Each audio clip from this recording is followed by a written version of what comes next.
नमस्कार, welcome to the new India. हमारी polity का जो मैंने बताया आपके लिए crash course cum full course, जिसमें मैं आपको इनिशियली गारंटी दे चुका हूँ कि ज़्यादातर जो सवाल हैं इसी में से मिल जाएगा। तो उसके हम पार्ट 2 पे आ चुके हैं। पार्ट 1 में हमने क्या देखा था? पार्ट 1 में हमने सबसे पहले परिचय एवं प्रस्तावना देख लिया था। देन हमने स्रोत एवं संविधान कैसे बना था, संविधान बनने का पूरा इतिहास 1773 से लेकर 1935 और संविधान सभा के बारे में हमने बात की थी। ठीक है। एंड देन संविधान का ढांचा हमने देख लिया था, बेसिक स्ट्रक्चर, कुछ बेसिक स्ट्रक्चर जो है उसके बारे में थोड़ी सी बात की थी। विशेषताएं हमने फीचर्स देखे थे हमारे संविधान की, सुप्रीम लॉ है और ये 3 तरीके से जो है वो प्रमुख ढांचे बनाता है, सरकार कैसे चलेगी, लोगों के मूल अधिकार क्या होंगे, उसके अलावा पॉलिटिकल पार्टीज कैसे काम करेंगी। और फिर हमने उसके 22 भाग, वर्तमान में 25 हैं तो दिखाने के लिए 22, उसके अंदर सब में 25, तो 25 भागों को पूरा देखा। 12 अनुसूचियों को याद किया। स्पोर्ट सूची वाला मैंने आपको बताया था, स्पोर्ट सूची भाषाओं के आधार पर संपत्ति को दल बदल के आधार पर नगर पालिका, पंचायत एवं नगर पालिकाओं को दे दिया जाएगा। तो ये अनुसूचियाँ मैंने आपको याद कराई थी, 12 अनुसूचियाँ प्रॉपर वे में आपको याद कराई थी। एंड देन फिर उसके अलावा परिशिष्ट, जिनको याद करने की ज़रूरत थी नहीं। और सबसे इम्पोर्टेंट मैंने बात की थी अनुच्छेद, जो भी सबसे इम्पोर्टेंट अनुच्छेद हैं जितने भी, वो मैंने आपको पार्ट वाइज आपको बता दिए थे। मूल ढांचा दिखाया था, उसके अलावा हमने ये ट्रिक्स एंड ट्रिप्स भी हमने देखी थी। अब पार्ट 2 में हम जो बात करेंगे वो थोड़ा सा हम क्या है, इतिहास को लेकर चलेंगे। बस थोड़ी देर के लिए मैं स्वतंत्रता संग्राम की प्रमुख तिथियां जो हैं उनको बताऊंगा ओवरव्यू के लिए। बाकी अपना हिस्ट्री का एक यूट्यूब पे वीडियो तो है ही, जिसपे 30 लाख प्लस व्यूज हैं और जो स्टूडेंट हैं उनके बहुत अच्छे रेस्पॉन्स भी हैं। लेकिन दोबारा से भी मैं क्रैश कोर्स नए वे में, अपडेटेड वे में, और जिसमें 80 से 90% सवाल की गारंटी दूंगा, तो वो बहुत जल्दी आपके लिए अपडेट किया जाएगा। ओके। अब इसमें संविधान के भाग थोड़ा सा दोबारा रिवाइज करेंगे। शुरू अपना मेन काम इसमें क्या है, पार्ट 1 को देखना, पार्ट 2 को देखना, पार्ट 3 को देखना, पार्ट 4 और 4A को देखना। ये शुरू के जो मेन मेन भाग हैं, जिनके अंदर पहले पार्ट में संघ एवं उसके अधिकार क्षेत्र के बारे में बात की गई, यूनियन इट्स टेरिटरी के बारे में बात की गई। पार्ट 2 में नागरिकता यानी सिटीजनशिप, कौन कौन लोगों को नागरिकता मिल सकती है, सवाल बहुत कम बनते हैं तो थोड़ा सा ओवरव्यू में देख सकते हैं उस चीज़ को। पार्ट 3 में मूल अधिकार, फंडामेंटल राइट्स के बारे में बात की गई है। पार्ट 3 डीपीएसपी के बारे में बात करता है। So let's start with initial. कुछ डेट्स के बारे में बात करेंगे। देखो, आपको पता ही है, वैसे तो मॉडर्न हिस्ट्री का अगर आपने क्रैश कोर्स देखा हुआ है तो आपको पता ही होगा कि किस किस तरीके से भारत के जो स्वतंत्रता सेनानी थे, उन्होंने भारत को आज़ाद कराने के लिए अपना पूरा जीवन बलिदान कर दिया था। तो वैसे तो स्वतंत्रता सेनानियों ने 1857 में पूरा दमखम लगाया था, लेकिन एक सिस्टमेटिक वे में, एक ऑर्गेनाइज्ड वे में पहली बार जो शुरुआत होती है वो आईएनसी यानी कांग्रेस की स्थापना के साथ शुरुआत होती है। तो कांग्रेस की स्थापना एओ ह्यूम के द्वारा की गई थी और इसका जो पहला अधिवेशन हुआ था संस्कृत कॉलेज मुंबई में हुआ था। और इसके पहले अध्यक्ष थे डब्ल्यू सी बनर्जी, व्योमेश चंद्र बनर्जी। तो ए हुम के द्वारा स्थापना की गई और पहले अध्यक्ष कौन रहे? ए ओ हुम के द्वारा स्थापना करने के बाद में पहले अध्यक्ष हुए डब्ल्यू सी बनर्जी। ओके। ये कब हुई? 1885 में, दिसंबर के महीने में। ओके। देन 1905 में बंगाल का विभाजन हुआ था। लॉर्ड कर्जन के टाइम पे बंगाल का विभाजन हुआ था। उस विभाजन के विरोध में लोगों ने, बंगाल के लोगों ने स्वदेशी आंदोलन शुरू कर दिया था। स्वदेशी आंदोलन शुरू हो गया था और फिर 1907 में कांग्रेस का भी विभाजन हो गया था, जिसे हम सूरत विभाजन के नाम से जानते हैं, सूरत स्प्लिट के नाम से जानते हैं। वैसे एक स्ट्रिक्ट रेस कोर्स का है, बट ओवरव्यू में यहाँ पे मैं आपको बता रहा हूँ। ओके।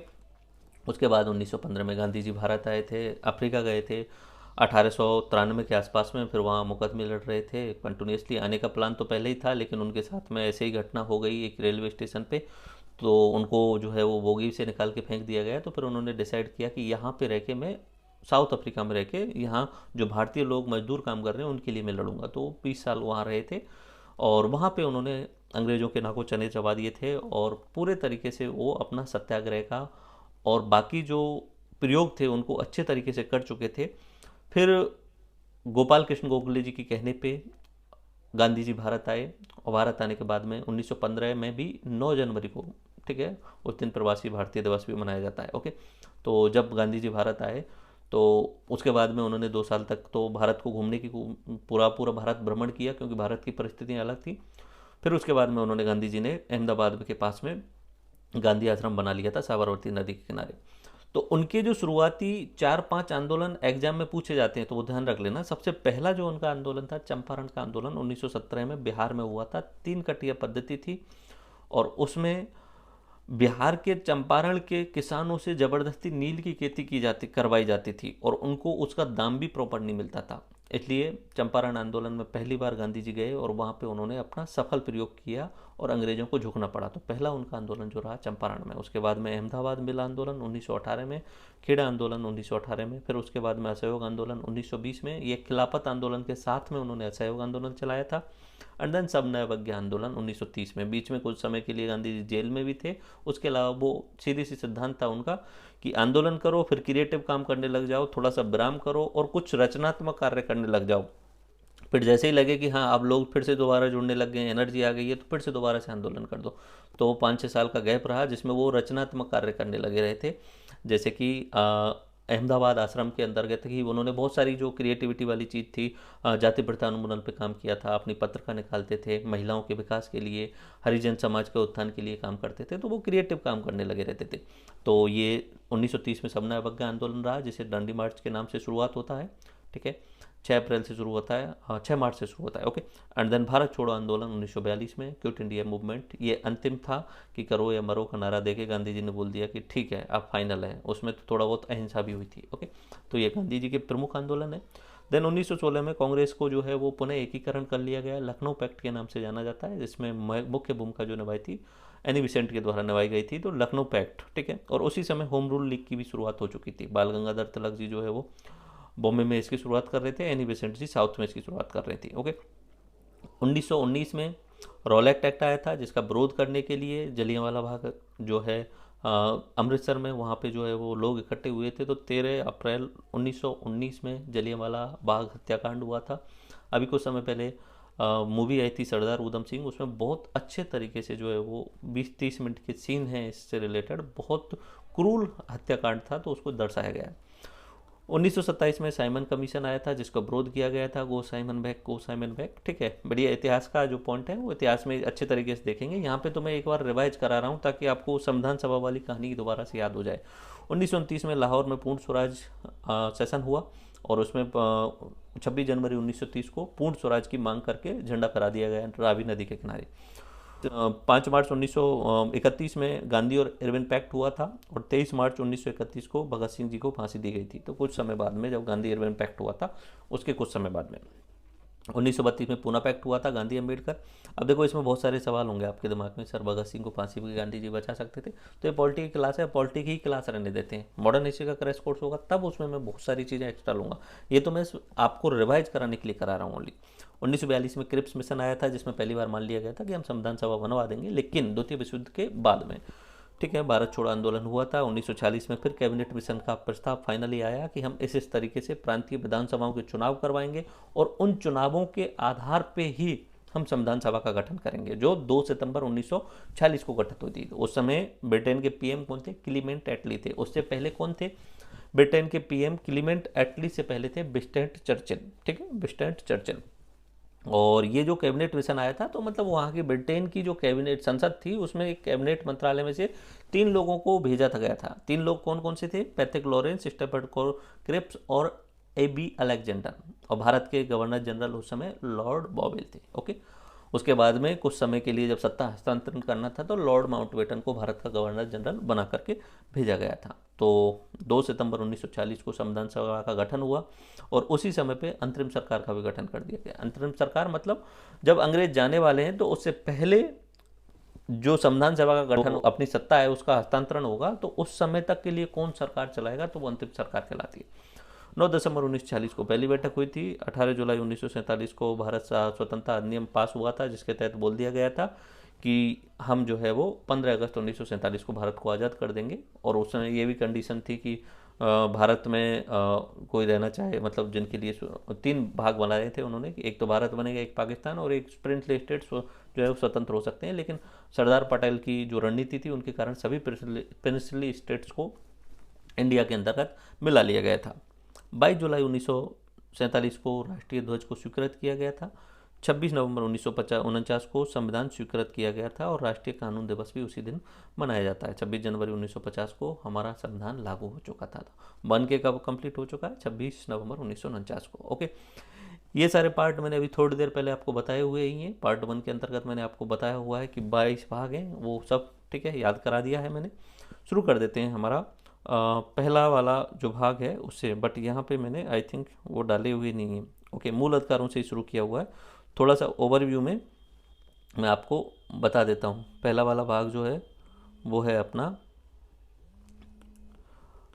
भारत का जो क्षेत्र है, संघ एवं उसका राज्य क्षेत्र, ठीक है, उसमें 1 से लेके आर्टिकल नंबर 4 तक है।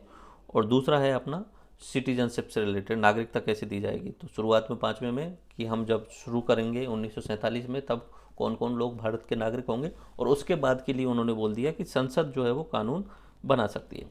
तो इन दो में तो कोई खास इंपॉर्टेंट है नहीं, ठीक है, जो मैंने वहाँ शुरुआत में बताए हुए हैं आर्टिकल नंबर 1 और आर्टिकल नंबर 3 वही देख लेना, उसके अलावा कोई ज़्यादा पढ़ने की ज़रूरत है नहीं। अब हम देखते हैं अपना पार्ट 3 जो होता है अपना फंडामेंटल राइट्स, मूलभूत अधिकार या मूल अधिकार जिसे बोलते हैं। अच्छा, मूल अधिकार पे जाने से पहले हम मूल अधिकार और कुछ आप शब्द सुनते होंगे, मूल अधिकार और उसके अलावा आपने सुना होगा मानव अधिकार, इनमें क्या अंतर होता है ये हम देख लेते हैं। मूल अधिकारों को समझने से पहले थोड़ा सा अधिकारों से रिलेटेड कुछ शब्द आपने सुने होंगे कि ये मूल अधिकार है या मानव अधिकार है या संवैधानिक अधिकार है या विधिक अधिकार है, इस तरीके के कुछ अधिकार होते हैं, उनके बारे में जान लेते हैं। देखो, मानव अधिकार, आपके मानव पैदा होते ही वो अधिकार जरूरी होते हैं, ठीक है, उसमें आप कहीं भी किसी भी देश में रहो वो आपके अधिकार हैं। जीवन जीने का अधिकार आपका मानव अधिकार है, आपको कोई भी विदेश कोई भी नहीं छीनना चाहेगा उस चीज़ को, ठीक है, तो वो मानव अधिकार होते हैं। तो उसके लिए मानव अधिकार के लिए यूनाइटेड नेशन के द्वारा ह्यूमन राइट डिक्लेरेशन किया गया था 1948 में। वो मानव के अधिकार हैं, पूरे विश्व में सबके लिए एक जैसे होने ही चाहिए मानव अधिकार। कोई भी कैसा भी देश हो, कम से कम मानव को ये तो मिनिमम अधिकार होने चाहिए। ओके, फिर फंडामेंटल अधिकार, मूलभूत अमौलिक अधिकार, तो ये राज्य द्वारा नागरिकों एवं व्यक्तियों को प्रदान किए जाते हैं। अब नागरिक कौन हुए? नागरिक उस देश के नागरिक हुए, और व्यक्ति बाहर के भी व्यक्ति आ सकते हैं, लेकिन इसमें कंडीशन रहती है कि कुछ मौलिक अधिकार जो होते हैं वो सिर्फ और सिर्फ भारतीय नागरिकों के लिए होते हैं, बाकी तो भारतीय नागरिक और कोई विदेशी व्यक्ति होगा उसके लिए भी अवेलेबल होते हैं। ये एग्जाम में पूछा भी जाता है। तो मूल अधिकारों का संविधान में वर्णन होता है, कॉन्स्टिट्यूशन में लिखा हुआ होता है। तो हमारे कॉन्स्टिट्यूशन में कहाँ लिखा हुआ है? हमारे कॉन्स्टिट्यूशन में भाग 3 के अंतर्गत अनुच्छेद नंबर 12 से 35 के बीच में लिखा हुआ है, तो वो मूल अधिकार है। मानव अधिकार कौन से हैं? वे अधिकार जो प्रत्येक व्यक्ति के मानव होने के नाते ही आवश्यक होते हैं, ठीक है, मानवीय जीवन, गरिमापूर्ण जीवन जीने के लिए वो जरूरी होती है। व्यक्ति द्वारा उनका दावा किया जा सकता है हर कंडीशन में, भले ही राज्य मान्यता दे या ना दे, तो वो होते हैं मानव अधिकार। ओके, मूल अधिकार संविधान में लिखे हुए होते हैं और राज्य और नागरिकों के लिए दिए जाते हैं, और इनके मूल अधिकारों के आधार पर मानव अपना विकास करता है, डेवलपमेंट करता है और आगे बढ़ता है। इन मूल अधिकारों के आधार पे ही, अगर आपको शिक्षा का अधिकार नहीं मिलेगा, अगर आपको धर्म का अधिकार नहीं मिलेगा, आपको बोलने का अधिकार नहीं मिलेगा, तो आप डेवलपमेंट नहीं कर पाओगे, अपने सोचने की शक्ति का विकास नहीं कर पाओगे। तो मूल अधिकार मनुष्य के विकास के लिए सबसे ज़्यादा जरूरी होते हैं। एंड देन संवैधानिक अधिकार, संवैधानिक अधिकार का मतलब है कि संविधान के अंतर्गत लिखे हुए हैं, लेकिन वो भाग 3 में नहीं लिखे हुए हैं। भाग 3 में जो है वो मूल अधिकार लिखे हुए हैं। मान लीजिए पहले आर्टिकल नंबर 31 जो था वो संविधान के भाग 3 में लिखा था, और उसमें संपत्ति का अधिकार आर्टिकल नंबर 31 के अंतर्गत लिखा था, लेकिन बाद में आर्टिकल 31 को हटा करके संविधान के अनुच्छेद 301 में जोड़ दिया गया, 300A में जोड़ दिया गया। तो अब संपत्ति का अधिकार मूल अधिकार नहीं रहा, वो संवैधानिक अधिकार हो गया। लिखा संविधान में है लेकिन भाग 3 में नहीं लिखा हुआ है, तो वो अब संवैधानिक अधिकार हो गया, ठीक है। लाइक संवैधानिक भाग 3 के बाहर वाले अधिकार जो होंगे, लाइक आर्टिकल 300A, 301 अंतर्राज्यीय व्यापार का अधिकार होता है, 326 मतदाता सूची में भाग लेने का अधिकार भी होता है, तो मतदाता सूची में नाम लिखाने का अधिकार, ये संवैधानिक अधिकार है, ध्यान रख लेना। ओके, उसके अलावा कुछ ऐसे भी अधिकार होते हैं जो अपनी कार्यपालिका होती है वो एक्ट बनाती है, और उनके द्वारा जो है वो, या विधायिका जो है वो कोई एक्ट बनाती है, तो उसके आधार पर जो है वो विधायी या कानूनी अधिकार बोला जाता है, लीगल राइट्स, ठीक है। संसद या विधानमंडल द्वारा कुछ अधिकार दिए जाते हैं, जैसे मातृत्व अवकाश का अधिकार, कुछ महिलाओं के लिए अपने बच्चे पैदा होने के बाद में तो उनको मातृत्व अवकाश दिया जाता है, तो ये कोई एक्ट बना हुआ है, उस एक्ट के अंतर्गत लिखा हुआ है मातृत्व अवकाश का अधिकार। मतदान का अधिकार, आरपीए एक्ट आया, RPA representation of people act 1950 में और 1951 में, 51 वाला पढ़ना होता है हमें। तो आरपीए एक्ट आया तो उसमें मतदान का अधिकार लिखा हुआ है, ठीक है। तो ये है अपने किस तरीके के अधिकार, लीगल राइट्स, ठीक है। 3 तरीके के बताए, मानव अधिकार, मनुष्य का जन्म लेते ही यूनाइटेड नेशंस ने ह्यूमन राइट्स का डिक्लेरेशन 1948 में दे दिया था। दूसरा मौलिक अधिकार, हमारे संविधान के भाग 3 में अनुच्छेद 12 से 35 के बीच में लिखे हुए हैं, खत्म। तीसरा संवैधानिक अधिकार, भाग 3 को छोड़ के कहीं भी संविधान में अगर कोई अधिकार के बारे में बात की गई तो वो संवैधानिक अधिकार। और चौथा विधिक या कानूनी कोई एक्ट बना के कोई अधिकार दिया जाता है, मातृत्व अवकाश का अधिकार या मतदान करने का अधिकार, ये हमारे आरपी एक्ट में लिखा हुआ है। संविधान के अंतर्गत प्रॉपरली नहीं लिखा हुआ है मतदान करने का अधिकार, क्योंकि वहां उन्होंने बोल दिया था आर्टिकल जो है अपने 326 के आसपास में उन्होंने बोल दिया था कि संसद कानून बनाएगी, तो संसद ने कानून बना के लीगल तरीके से राइट दिया गया मतदान करने का अधिकार। ओके, तो मौलिक अधिकार जो है वो जस्टिसिएबल है, इन्हें लेकर के आप जो है वो कोर्ट में जा सकते हैं।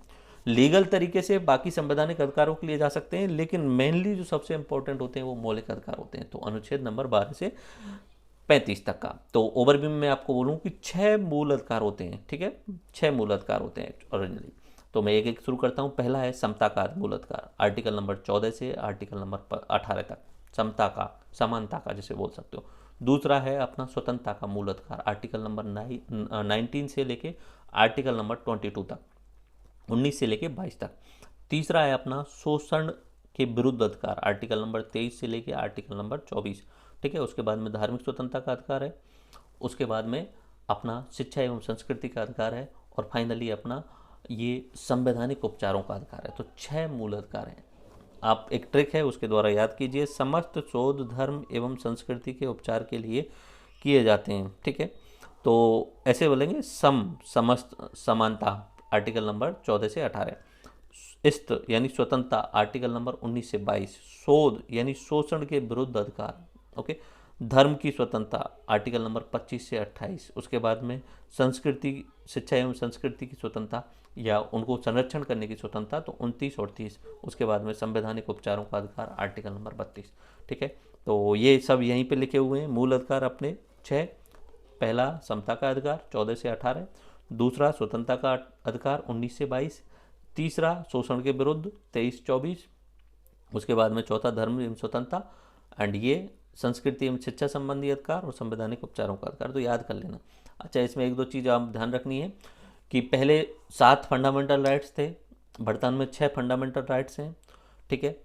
और 44वां जो संविधान संशोधन था 1978 में, उसमें संपत्ति के फंडामेंटल राइट्स को प्रॉपरली हटा दिया गया था आर्टिकल नंबर 31 को। उससे पहले आर्टिकल 31 को जो भाग थे उन चीज़ों को, उनसे रिलेटेड एक्ट थे, उनको 9वीं अनुसूची में डलवा देते वो।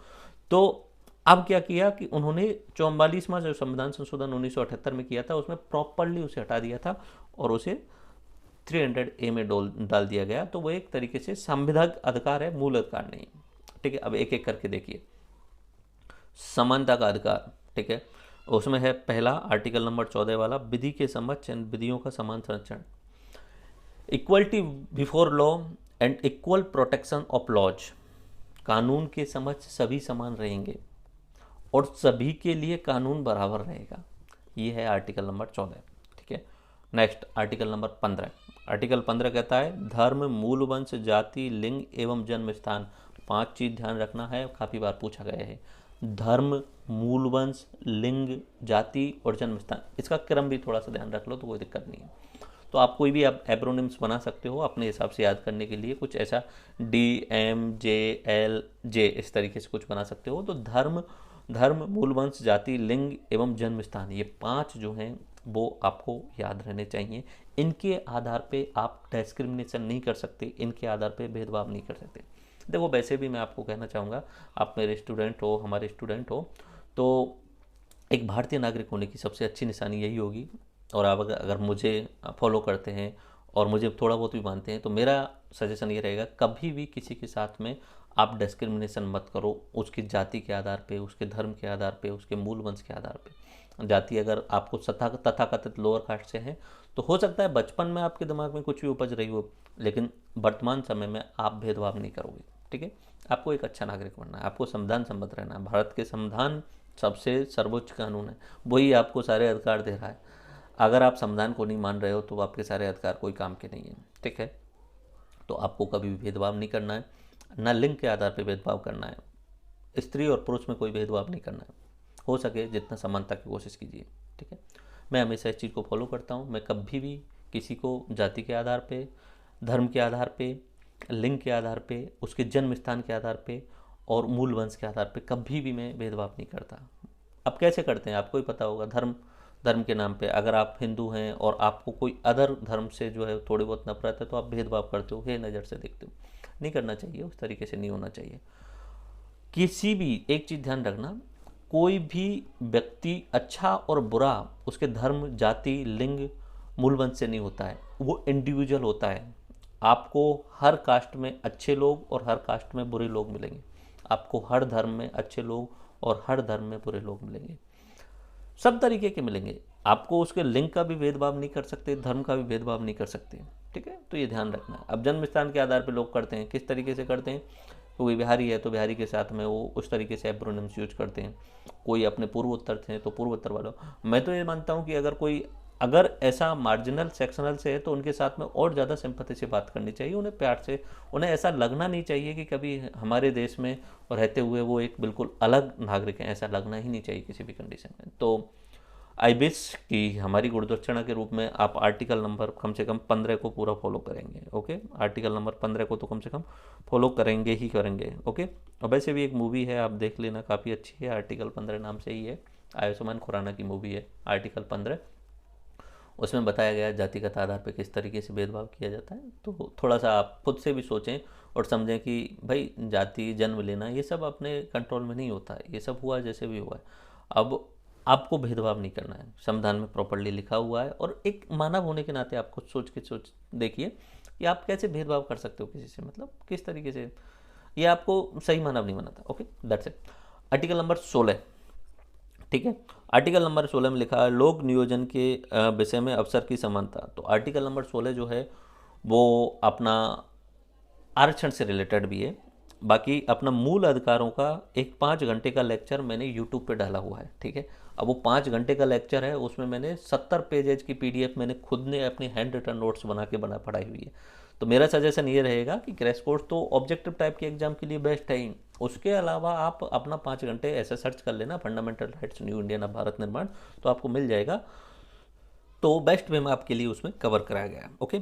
और ये आर्टिकल नंबर 16, इसमें आरक्षण वाला इशू भी आ जाता है, क्योंकि वहाँ पे लिखा हुआ है कि समान अवसर और समान परिस्थितियों में अपॉर्चुनिटी है, लेकिन समान परिस्थितियों में, परिस्थितियाँ भी समान होनी चाहिए। अगर परिस्थितियाँ असमान हैं तो समान अवसर देने का कोई फ़ायदा नहीं है। कोई व्यक्ति जिसके लिए शुरुआत में बचपन में शिक्षा का कोई अधिकार था ही नहीं और जिसको शिक्षा मिली ही नहीं, उसको आप कंप्लीट करवाओ उस व्यक्ति से जो बचपन से हाई क्लास लेवल के स्कूल्स में पढ़ा हुआ है, तो थोड़ा सा ये सही नहीं रहता। तो आर्टिकल नंबर 16 है, ठीक है, जिसमें आरक्षण के बारे में बात आती है। वैसे ओरिजिनली लिखा क्या हुआ है, लोक नियोजन के विषय में अवसर की समता, okay. And then article number 15 अस्पृश्यता का अंत, इसमें अनटचेबिलिटी का अंत। आपको भी नहीं करना चाहिए। मुझे नहीं लगता कि वर्तमान में जो नई युवा पीढ़ी है वो ऐसा कुछ करती है। पुराने समय पे काफ़ी होता था ये छुआछूत वगैरह, तो अब शायद नहीं होता है उतना ज़्यादा, ओके। That's it. उपाधियों का अंत आर्टिकल नंबर 18 नंबर आर्टिकल में बोला हुआ है कि ये जो टाइटल्स दिए जाते थे, राजाधिराज, महाराज और उसके अलावा केसर हिंद और इस तरीके के टाइटल ये नहीं दिए जाएंगे। उसके अलावा भारत रत्न और पद्मश्री ये अवार्ड हैं, ये पुरस्कार हैं। ये आपने किसी क्षेत्र में उत्कृष्ट कार्य किया है तो उसके लिए पुरस्कार दिए जाते हैं, तो इन्हें दिया जा सकता है, ये टाइटल नहीं है। और फिर वहाँ लिखा हुआ है कि कोई भी व्यक्ति अपने नाम के आगे इनको लिख नहीं सकता। ऐसे नहीं लगा सकता कि भारत रत्न सचिन तेंदुलकर, कोई कार्ड आए और उसमें आगे लिखा हो भारत रत्न, लिखने का कोई प्रावधान है नहीं एक्चुअली में, वहाँ क्लियरली मना किया गया है, ओके। देन स्वतंत्रता का अधिकार, जिसमें सबसे इंपॉर्टेंट है अनुच्छेद नंबर 19, अभिव्यक्ति की स्वतंत्रता, एक्सप्रेशंस की स्वतंत्रता, सबसे अच्छा और सबसे इंपॉर्टेंट है ये, ओके। देन आर्टिकल नंबर 20 अपराधों के लिए दोष सिद्धि के संबंध में संरक्षण। अगर आपको कोई अपराध किया है और आपको पुलिस जेल में ले जा रही है, लेकिन उससे पहले आपको दोष सिद्ध होने से पहले ही आपको संरक्षण मिलेगा, जबरदस्ती आपको जेल में नहीं ठूस सकती पुलिस, ओके। उसके अलावा प्राण एवं दैहिक स्वतंत्रता का अधिकार आर्टिकल नंबर 21, कुछ दशाओं में गिरफ्तारी और निरोध का संरक्षण आर्टिकल नंबर 22। ठीक है, अब ऑब्जेक्टिव टाइप में इतना आप याद रख लेना, वही काफ़ी है। बाकी डीप में 5 घंटे का लेक्चर है अपना मूल अधिकारों वाला, यूट्यूब पे अवेलेबल है, वो सर्च कर लेना। मानव के दुर्व्यापार एवं बलात् श्रम का प्रतिषेध, ये आर्टिकल नंबर 23 में है। आर्टिकल नंबर 24 में कारखानों इत्यादि में बच्चों के नियोजन पर प्रतिबंध लगाया गया। ओके, 25 से 28 में अंतःकरण व धर्म के अबाध रूप से मानने व प्रचार करने की स्वतंत्रता, आर्टिकल नंबर 25 में। उसके बाद में 26 में है धार्मिक गतिविधियों के प्रबंधन का अधिकार, धार्मिक गतिविधियों को प्रबंधन किया जा सकता है। उसके बाद अगला आर्टिकल नंबर जो 27 है, उसमें किसी धर्म विशेष की वृद्धि हेतु जो है अभिवृद्धि हेतु करारोपण पर प्रतिबंध, आप कर नहीं लगा सकते। कोई धर्म कोई भी मंदिर जो है अपने पास में पैसा है, उसके पास में दान में आ रहा है, तो उस पैसे पे आप टैक्स नहीं लगा सकते। ये आर्टिकल नंबर 27 के आधार पे है। ठीक है, तो बहुत सारे जो लोग हैं, अमीर लोग हैं, वो पैसा मंदिरों में दान कर देते हैं। उससे अगला अपना आर्टिकल नंबर 28, कुछ शिक्षण संस्थाओं में धार्मिक शिक्षा एवं धार्मिक उपासना में उपस्थित होने के संबंध में स्वतंत्रता। ओके, उसके बाद में संस्कृति एवं शिक्षा और संवैधानिक उपचार। तो एक एक करके हम चलते हैं यहाँ पे। ओके, अच्छा एक चीज़ यहाँ याद कर लेना कि एक बार, काफ़ी बार एग्जाम में पूछा गया, एक बार नहीं काफ़ी बार, केवल भारतीय नागरिकों को प्राप्त मूल अधिकार कौन से हैं और भारतीय नागरिक और विदेशी नागरिकों को प्राप्त मूल अधिकार कौन से हैं। तो आप केवल भारतीयों वाले याद कर लो, बाकी बचे हुए जो हैं वो सबको मिलेंगे। ठीक है, 8, 15, 16, 19 और 29, ठीक है, और 31, ये 5 हुए। उसके अलावा जो बाकी हैं वो सब जो हैं वो हमारे भारतीय नागरिक और विदेशियों के लिए भी मिलेंगे। तो 15 वाला कौन सा है कि एक तो धर्म, मूल वंश, जाति, लिंग एवं जन्म स्थान के आधार पर भेदभाव नहीं कर सकते। 16 वाला कौन सा है, लोक नियोजन के विषय में अवसर की क्षमता, 16 वाला। और 19 वाला ये स्वतंत्रता, बोलने की, एक्सप्रेस करने की स्वतंत्रता। और 29 वाला अल्पसंख्यक वर्गों के हितों का संरक्षण, ये जो है वो भारतीय नागरिकों के। बाकी जो बचे हुए हैं वो सब के लिए। तो ये 5 याद रख लेना, बाकी सब वो आप विदेशी लोगों के लिए भी अवेलेबल कर देना। ठीक है, और भारतीय जो मौलिक अधिकार हैं उनका जो है वो सुप्रीम कोर्ट से संरक्षण प्राप्त है। ये तो आपको पता ही है, मैं शुरू से ही बोलता आ रहा हूँ, ये जस्टिसिएबल हैं, इनको लेकर आप कोर्ट में जा सकते हो। आर्टिकल नंबर 32 सुप्रीम कोर्ट में जा सकते हो। आर्टिकल नंबर 226 आप इसे रिट जारी करवा सकते हो हाई कोर्ट के थ्रू। ओके, उसके अलावा आर्टिकल नंबर 13 जिसमें कहा गया है कि कोई भी ऐसा कानून नहीं बनाया जा सकता संसद या विधायिका के द्वारा जो मूल अधिकार या पूरे संविधान का कहीं पे भी उल्लंघन करे या उसको कम करे। मूल अधिकारों को तो बिल्कुल ही कम नहीं किया जा सकता। ठीक है, ये हुई अपनी बात। उसके बाद में हम शुरू करते हैं थोड़ा सा ओवरव्यू में। आर्टिकल नंबर 12 में राज्य की परिभाषा लिखी हुई है, स्टेट की परिभाषा लिखी हुई है कि भारत का स्टेट कौन है, कौन सा है, कौन कौन इसमें शामिल होंगे भारत राज्य में। तो भारत सरकार एवं संसद भारत राज्य का ऐसा होगा। भारत की राज्य सरकारें और राज्य विधानमंडल, ये राज्य कैसे होंगे। स्थानीय निकाय जो भी होंगे, जिला परिषद और पंचायत, ग्राम पंचायत, ठीक है, और अपना शहरों में नगर पालिका, ये सब जो होंगे वो किसका हिस्सा होंगे, राज्य का हिस्सा होंगे। ये आर्टिकल नंबर 12 में लिखा हुआ है। तो राज्य की डेफिनेशन आर्टिकल नंबर 12 में, उसके अलावा भी बाद में भी लिखी हुई है आर्टिकल 34-35 में भी। उसके अलावा सरकार से वित्तीय सहायता प्राप्त कोई भी अगर निकाय है, सरकार से वित्तीय सहायता प्राप्त अगर कोई निकाय है, लाइक मान लीजिए BSNL या सरकार की कंपनियां, निजी सरकार की पब्लिक सेक्टर यूनिट्स, वो सब किसके अंतर्गत आती हैं, वो राज्य के अंतर्गत आएंगी। ओके, दैट्स इट, ज़्यादा डीप में मत जाओ, 4 चीज़ याद रख लेना। भारत सरकार एवं संसद, ये किसका हिस्सा हो गई, ये अपने भारत राज्य का हिस्सा हो गई। राज्य सरकार एवं राज्य विधानमंडल, ये राज्य का हिस्सा हो गई। स्थानीय निकाय और सरकार से वित्तीय सहायता प्राप्त निकाय, ये भी किसी हो गए, राज्य का हिस्सा। आर्टिकल नंबर 13(2) यहाँ क्लियरली लिखा हुआ है, संविधान के लागू होने के बाद में कोई भी ऐसी विधि नहीं बनाई जाएगी जो मूल अधिकारों को कम करे या छीने। यदि बनाई जाती है तो विधि शून्य होगी। न्यायपालिका के पास न्याय समीक्षा का अधिकार है। That's it. ओके, मूल अधिकारों को एक बार और रिवाइज कर लीजिए। आर्टिकल नंबर 14, विधि के समझ समता, इक्वलिटी बिफोर लॉ एंड विधि का समान संरक्षण।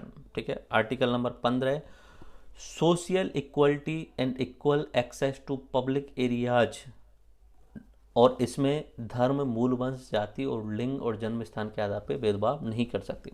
Article number 16, equality in matters of the public employment, लोक नियोजन के विषय में अवसर की क्षमता। Article number 17, abolition of the untouchability. Article number 18, abolition of the titles, उपाधियों का अंत। स्वतंत्रता का अधिकार, स्वतंत्रता में 19वां अधिकार आर्टिकल जो है वो इंपॉर्टेंट। अच्छा, ये आप ये सोचें कि सर मूल अधिकारों से सवाल आता है, मूल अधिकारों से सबसे ज़्यादा सवाल आता है, ठीक है।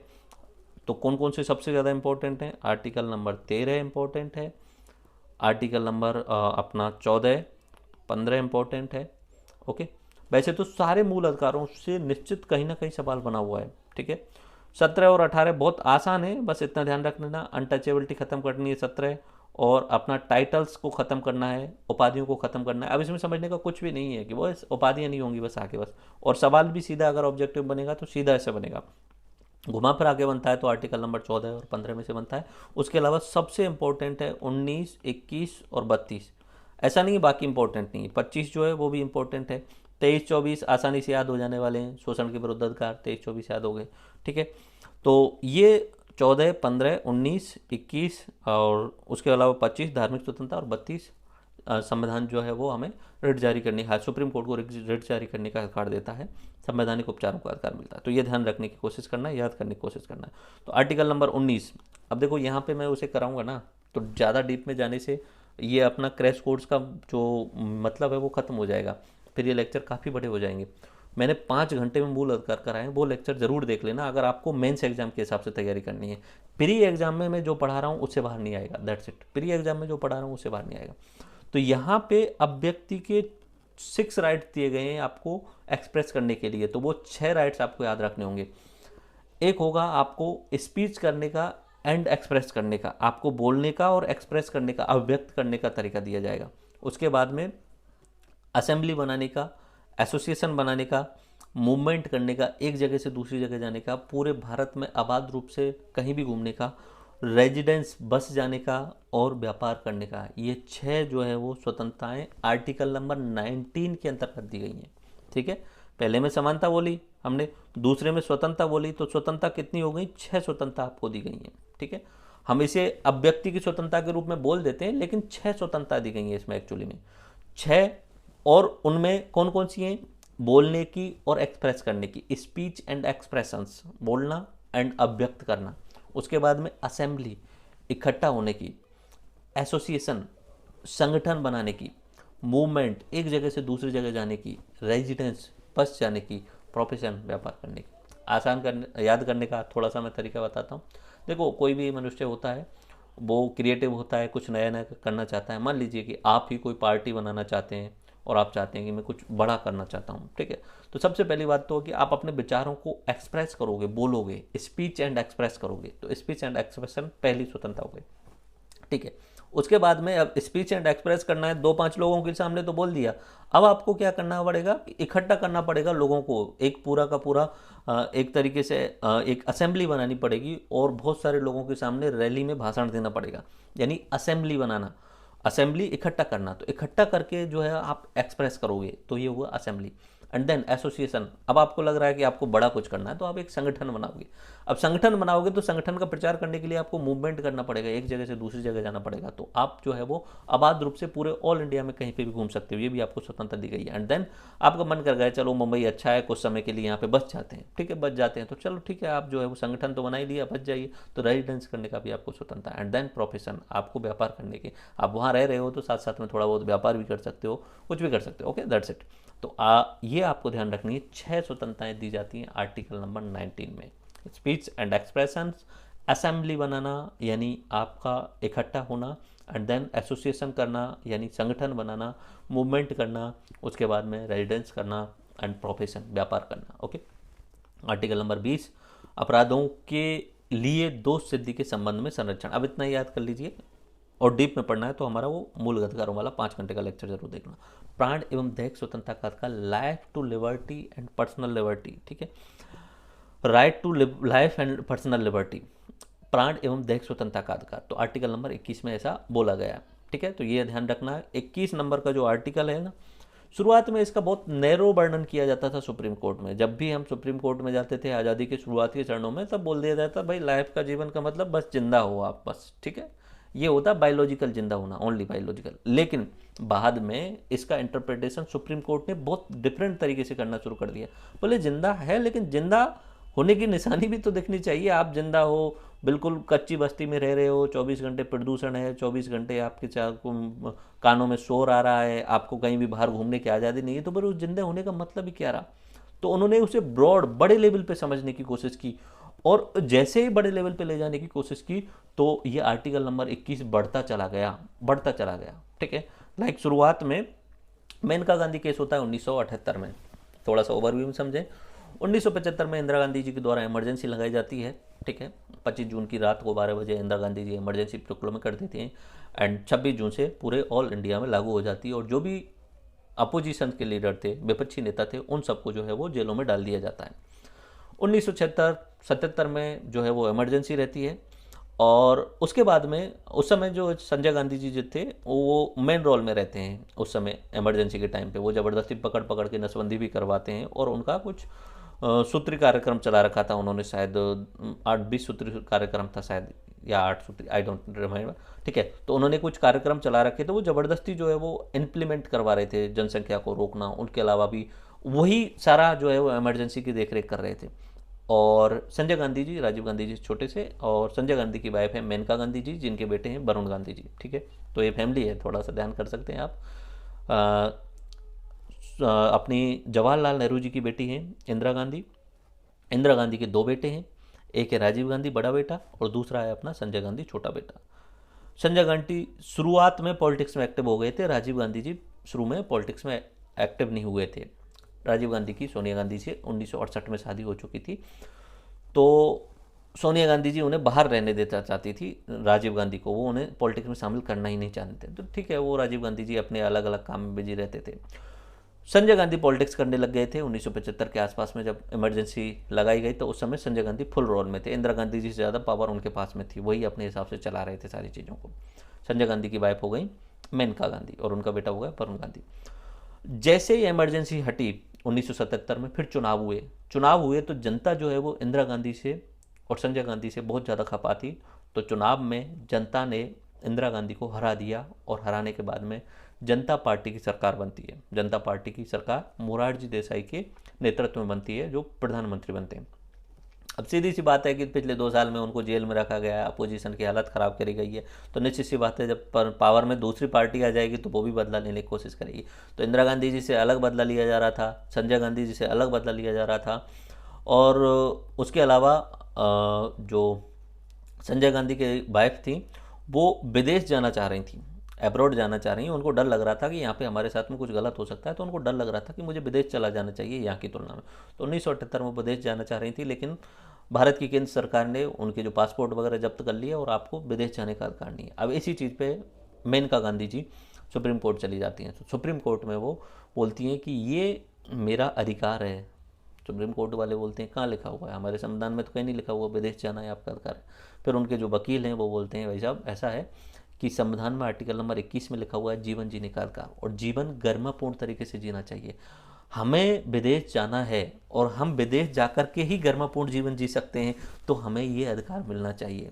सुप्रीम कोर्ट ने इसे ब्रॉड वे में लिया, उन्होंने माना हाँ बात सही है। तो सुप्रीम कोर्ट ने कह दिया कि जीवन जीने का अधिकार सिर्फ जीना, मतलब ऐसे नहीं है कि बस आपकी सांसें चल रही हैं ये जीना है, गरिमापूर्ण रूप से जीवन जीना होगा। ओके, तो उस समय मेनका गांधी जी को विदेश जाने की अनुमति दी गई सुप्रीम कोर्ट के द्वारा। ऐसे ही बाद में अनेक केस आए जिनमें सुप्रीम कोर्ट उसके दायरे को बढ़ाता चला गया। ठीक है, लाइक हथकड़ी आप पब्लिक में नहीं बांध सकते। आप किसी अपराधी को लेके जा रहे हैं और पब्लिक में, अगर वो बहुत ज़्यादा कुख्यात अपराधी नहीं हो तो वो बात अलग है, नॉर्मल केसेज में आप जो है वो पब्लिक में हथकड़ी नहीं बांध सकते। उसके अलावा अगर आपके यहाँ पे नॉइज़ पॉल्यूशन हो रहा है, रात में 10 बजे 12 बजे के बाद में बहुत डीजे धूम धड़ाका चल रहा है, तो कुछ लोग गए PIL उन्होंने दाखिल किया, तो उनके कहने पे सुप्रीम कोर्ट ने निर्देश दिया कि 10 बजे के बाद में आप गाने नहीं बजा सकते। उसके अलावा right to privacy, right to food, right to education, ये सब किसके अंतर्गत आ गए? ये लाइफ वाले आर्टिकल के अंतर्गत आ गए। ठीक है, लाइफ वाला आर्टिकल, जीना है लेकिन किस तरीके से? गरिमापूर्ण तरीके से। प्रदूषण को दूर करने के लिए सुप्रीम कोर्ट ने अलग अलग दिशा निर्देश दिए हैं। ठीक है, तो ये दायरा बहुत बढ़ चुका है। ठीक है, बाकी मूल अधिकार वाला अपना 5 घंटे का लेक्चर ज़्यादा बेटर रहेगा कि वो देखेंगे तो और बहुत डीप समझ में आएगा। शिक्षा का अधिकार ये जो है वो संविधान संशोधन करके जोड़ा गया था। तो राइट टू एलिमेंट्री एजुकेशन ये बच्चों के लिए अधिकार है, 6 से 14 साल के बच्चों के लिए। आर्टिकल नंबर 22 कुछ दशाओं में गिरफ्तारी व निरोध से संरक्षण। ठीक है, तो यहाँ पे मैंने जो 6 स्वतंत्रताएं दी गई हैं उन पे कुछ प्रतिबंध भी लगाए गए हैं, लेकिन ऑब्जेक्टिव टाइप के लिए यूजफुल नहीं है, तो यहाँ पे जाने की ज़रूरत नहीं है, क्योंकि आप पढ़ना चाहें तो पढ़ सकते हो, बट बेटर ऑप्शन ये रहेगा 5 घंटे का वो लेक्चर देख लेना अपना। ठीक है, देखो 19 में अपने वाक एवं अभिव्यक्ति की स्वतंत्रता दी गई है। इस पर कुछ रेस्ट्रिक्शंस हैं, आप इन्हें रोक सकते हो। लाइक अगर कोई व्यक्ति इस तरीके से बोल रहा है कि देश की संप्रभुता और अखंडता को खतरा है तो बोलने से रोका जा सकता है उसे। अगर राज्य सुरक्षा को खतरा है तो बोलने से रोका जा सकता है उसे। विदेशों से संबंध खराब हो सकते हैं तो बोलने से रोका जा सकता है उसे। लोक व्यवस्था पब्लिक ऑर्डर बिगड़ सकती है, दंगे हो सकते हैं तो उसे रोका जा सकता है। ओके, सम्मेलन करने से भी रोका जा सकता है। वही बात एकता और अखंडता को खतरा हो या कानून व्यवस्था को खतरा हो, वो सब में बात आएगी, वो सब चीज़ों में। ओके, और आबाद घूमने को भी रोका जा सकता है, तो वो कोई कोई कंडीशन हो सकती है, जैसे अभी पिछले समय पे हुआ कि जनहित में ध्यान में रखकर। अब कोरोना स्प्रेड कर रहा है तो नरेंद्र मोदी जी ने बोल दिया कि घरों के अंदर रहना है। अब आप ऐसा नहीं करोगे कि सुप्रीम कोर्ट में जाओ कि सर हमें तो घूमना है, हमें क्या है, आबाद घूमने की स्वतंत्रता मिली हुई है, आर्टिकल नंबर 19(1)(d) के तहत घूमने की स्वतंत्रता मिली हुई है। तो प्रतिबंध लगाया जा सकता है, किस तरीके से लगाया जा सकता है, जनहित में ध्यान रख करके। ठीक है, तो अपना कोरोना जो है और आर्टिकल नंबर 144 भी अगर लगाई जाती है, घूमने से रोका जाता है, तो वो भी जनहित में ध्यान रख करके प्रतिबंध लगाया जा सकता है, आपको घूमने से रोका जा सकता है। वैसे घूमने की पूरी स्वतंत्रता है, लेकिन कंडीशंस, हर जगह कंडीशंस लगी हुई हैं। इसके अलावा कुछ ऐसे एसटी वाले क्षेत्र होते हैं, ट्राइबल एरियाज होते हैं, अंडमान निकोबार द्वीप समूह के कुछ छोटे छोटे द्वीप हैं, सेंटिनेंटल आइलैंड जो है, वहाँ पे आपको घूमने नहीं दिया जा सकता, वहाँ पहुँचने ही नहीं दिया जा सकता, क्योंकि सरकार ने उसके संरक्षण के लिए विशेष प्रावधान किए हुए हैं। तो कुछ कंडीशंस ऐसी होती हैं। ओके, तो ये आर्टिकल नंबर 19 के 6 स्वतंत्रता आपको किसी भी तरीके से याद रखनी है। एक बार दोबारा से एक ओवरव्यू में देखने की कोशिश करें। सबसे पहले आदमी क्या करता है, सबसे पहले आदमी बोलता है और एक्सप्रेस करता है अपने आप को। उसके बाद में आदमी क्या करता है, असेंबली बनाता है या बैठक करता है, असेंबली करता है, एंड देन एसोसिएशन, संगठन बनाता है। उसके बाद में वो घूमने जाता है, घूमने के बाद में वहाँ बस जाता है, उसके बाद में वहीं पे व्यापार करने लग जाता है। That's it. ये आपके आर्टिकल नंबर 19 हुआ। 19 के साथ में हमने 20 भी कर लिया और 21-22 हो गए। और 21 वाला सबसे इंपॉर्टेंट है। 21 वाला क्या कह रहा है, life, right to life and liberty, जीवन जीने का अधिकार, और जिसका दायरा फैलता चला गया धीरे धीरे। सुप्रीम कोर्ट के अलग अलग निर्णय आए और दायरा फैलता चला गया।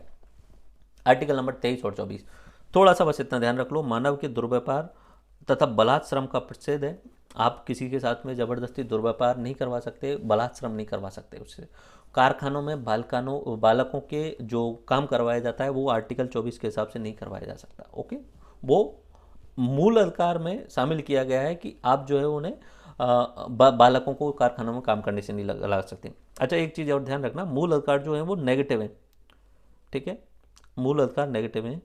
और अभी थोड़ा देर में पढ़ेंगे आप डीपीएसपी, तो डीपीएसपी जो है वो पॉजिटिव है, नकारात्मक और सकारात्मक। बोले ऐसे कैसे सर, मूल अधिकार राज्य को रोकते हैं, राज्य को रोकते हैं व्यक्तियों के अधिकारों का हनन करने से। किस तरीके से, हर जगह आपने देखा होगा, यहाँ पे आप देखिए, मानव के दुर्व्यापार तथा बलात् श्रम का प्रतिषेध रोक दिया उसे नेगेटिव टर्म में कि आप बलात् श्रम नहीं करा सकते। ठीक है, ना तो राज्य करा सकता है, ना इंडिविजुअल प्राइवेट व्यक्ति करा सकता है। अगला, कारखानों में बालकों के नियोजन का प्रतिषेध, कारखानों में बालकों से काम नहीं करवाया जा सकता, ना तो राज्य ना इंडिविजुअल, तो रोक रहे हैं, प्रतिषेध कर रहे हैं नेगेटिव टर्म में।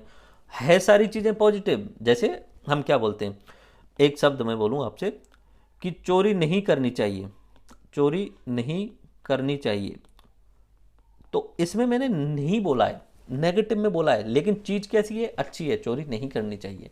अगर मैं इसे दूसरे तरीके से बोलूं या इसे ऐसे बोल दें, दूसरा हम बोलें, झूठ नहीं बोलना चाहिए, झूठ नहीं बोलना चाहिए। ठीक है, तो ये है तो अच्छी चीज़, लेकिन नेगेटिव वे में बोली गई है, नहीं क्या यूज करके। अब मैं ऐसे बोल दूं कि सत्य बोलना चाहिए, तो ये हो गया पॉजिटिव वे में। ठीक है, तो मूल अधिकारों में जो है वो किस तरीके से यूज किया गया है, नेगेटिव वे में। राज्य को रोका गया है, राज्य के विरुद्ध भारत के नागरिकों को ये प्राप्त मूल अधिकार हैं।